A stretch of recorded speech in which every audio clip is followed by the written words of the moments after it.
हरे कृष्णा। तो आज हम लोग बात करेंगे गौर किशोर दास बाबा जी के बारे में। तो इससे पहले मैं स्टार्ट करूं, एक बार हम अपनी प्रेयर्स कर लेते हैं। ओम अज्ञानतिमिरान्धस्य ज्ञानांजन शलाकया चक्षुरुन्मीलितं येन तस्मै श्री गुरुवे नमः। श्री चैतन्य मनोभीष्टं स्थापितं येन भूतले स्वयं रूप कदा मह्यं ददाति स्वपदम्। वन्देऽहं श्रीगुरो श्रीयुतापदकमलं श्रीगुरुन् वैष्णवांश्च च। श्रीरूपं साग्रजातं सहगणा रघुनाथान्वितं तं सजीवं साद्वैतं सावधूतं परिजनसहितं कृष्णचैतन्यदेवं श्रीकृष्णचैतन्य श्री राधा कृष्ण पादान श्रीगणान्विता श्री विशाखान्वितांश्च च। नमो विष्णुपादाय कृष्णप्रेष्ठाय भूतले श्रीमते लोकनाथ स्वामिनिति नामिने। नमो विष्णुपादाय कृष्णप्रेष्ठाय भूतले श्रीमते भक्तिवेदांत स्वामिनिति नामिने। नमस्ते सारस्वते देवे गौरवाणी प्रचारिणे निर्विशेष शून्यवादी पाश्चात्य देशधारिणे। प्रेम से कहो जय श्री कृष्ण चैतन्य प्रभु नित्यानंद श्री अद्वैत गदाधर श्रीवासादि गौर भक्त वृंद।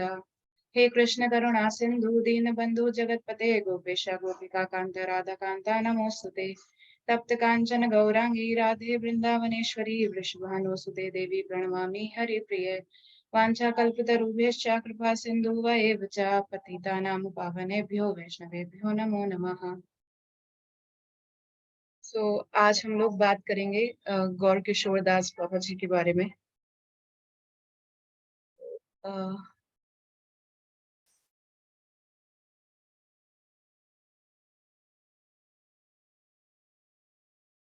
राइट। तो यहाँ पे जो गौर किशोर बाबा दास जी का जो जन्म हुआ था, वो एक वैश्य फैमिली में हुआ था, पद्म रिवर बैंक्स पे, जो कि एक भागैने विलेज में था, फरीदपुर डिस्ट्रिक्ट में, जिसे हम आज बांग्लादेश के नाम से भी जानते हैं।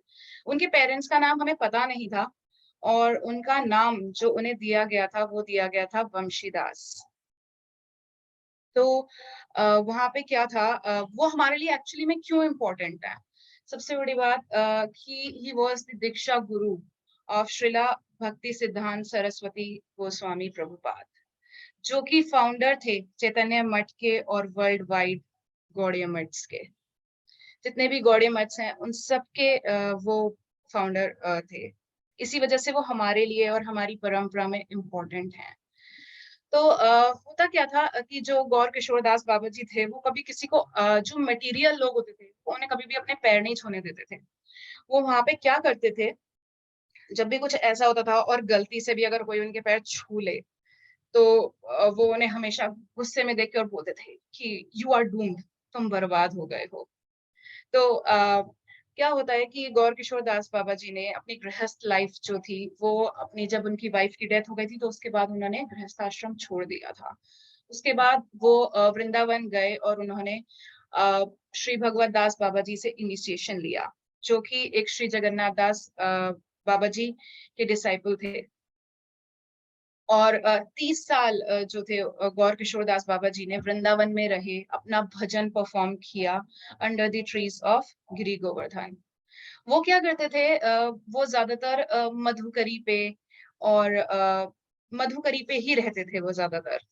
तो वो क्या करते थे, वो ज्यादातर मधुकरी में राइस मांगते थे, और वही राइस को बनाते थे और ऑफर करते थे और फिर खाते थे। उनके अंदर ये बात थी, वो कभी भी किसी और के हाथ का बना हुआ प्रसादम नहीं लेते थे। तो जब एक बार क्या हुआ, अगर हम उनके पास टाइम्स के बारे में बात करें, तो एक बार गौर किशोर दास बाबा जी ने अपने पूरे शरीर पे अपने पैरों के साथ एक कपड़ा सा बांध लिया। और उन्हें ये पता चला, क्योंकि होता क्या था, उन्होंने बताया कि दूसरे लोगों से सुनकर लोग उनके चरणों की धूली लेने आते थे। तो वहां पर वो क्या कहते थे कि भाई, मैं तो वैष्णव नहीं हूँ, तो आप ऐसा करो कि जब आप जाओगे विसिनिटी में, तो वहां पे क्या होगा, बहुत सारे आपको ऐसे वैष्णवास मिल जाएंगे जिन्होंने ना अपने पैरों को बड़े अच्छे से सजा रखा है, और उन्होंने अपने पैर आगे कर रखे हैं ताकि आप उनके पैर टच कर सको। और तो वो वहां पर क्या होगा कि आप वहां जाइएगा, आपको उनके चरणों की खूब सारी धूली मिल जाएगी।